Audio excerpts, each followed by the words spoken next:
Bismillahirrahmanirrahim. Assalamualaikum warahmatullahi wabarakatuh. Perkenalkan, nama saya Hasna Ina Salma dengan NIM 21301048. Saya dari kelompok 4 akan mereview materi dari kelompok 9 yang berjudul gugatan cerai disertai gugatan nafkah, iddah, mut'ah, dan nafkah anak. Langsung saja, yang pertama yaitu poin A, pengertian gugatan cerai. Dalam pasal 199 KUH Perdata, putusan perkawinan ada dua, yaitu talak dan gugatan cerai. Talak sendiri yaitu ikrar suami yang menjadi salah satu sebab putusnya perkawinan.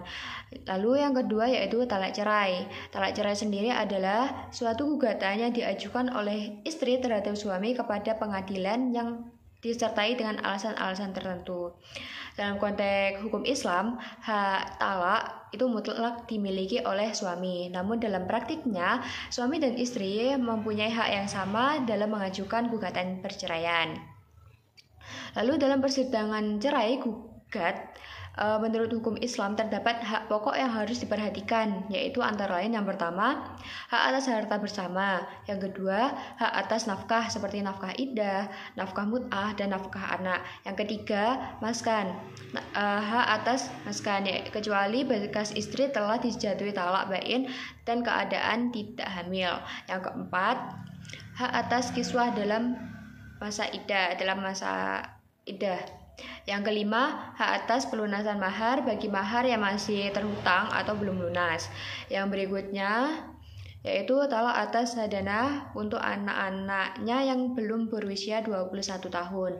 Yang berikutnya, hak atas nafkah lampau jika selama pernikahan suami tidak memberikan nafkah. Di sini istri boleh meminta haknya, yaitu hak atas nafkah lampau.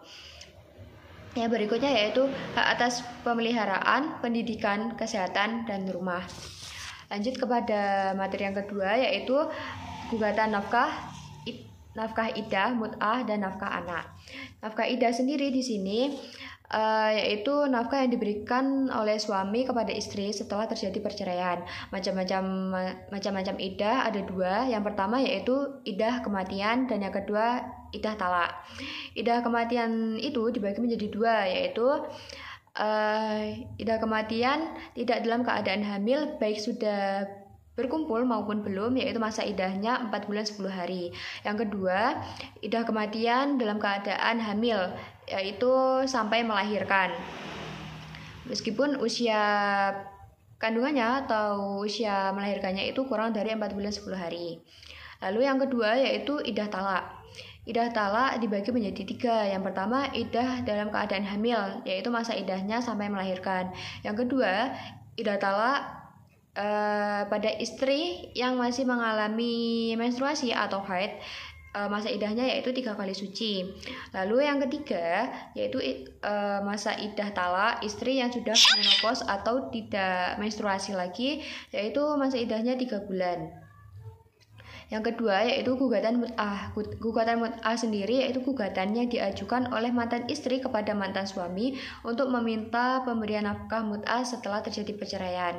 Nah, nafkah iddah itu berupa uang atau materi dari mantan suami untuk mengurangi rasa sakit akibat perceraian. Di sini yang membedakan antaranya nafkah iddah dan nafkah mut'ah yaitu ketika nafkah iddah yaitu berupa makanan, terus nafkah pakaian dan rumah. Lalu nafkah mut'ah yaitu nafkah yang diberikan untuk mengurangi rasa sakit kepada rasa sakit istri, yaitu bisa berupa uang maupun materi lainnya. Lalu yang ketiga yaitu nafkah anak. Ini diberikan untuk anak yang berumur kurang dari 21 tahun.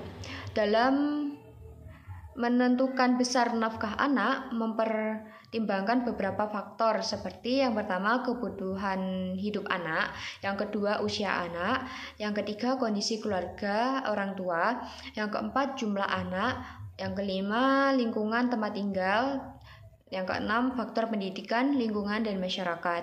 Hal ini diatur dalam KHI pasal 80 ayat 4.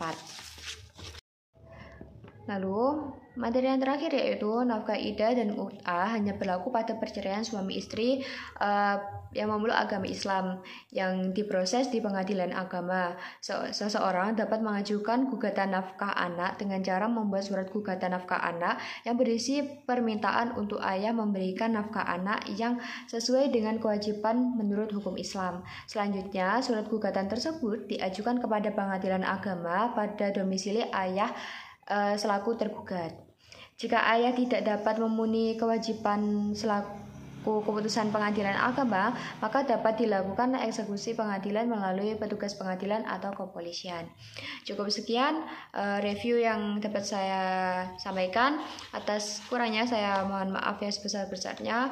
Wassalamualaikum warahmatullahi wabarakatuh.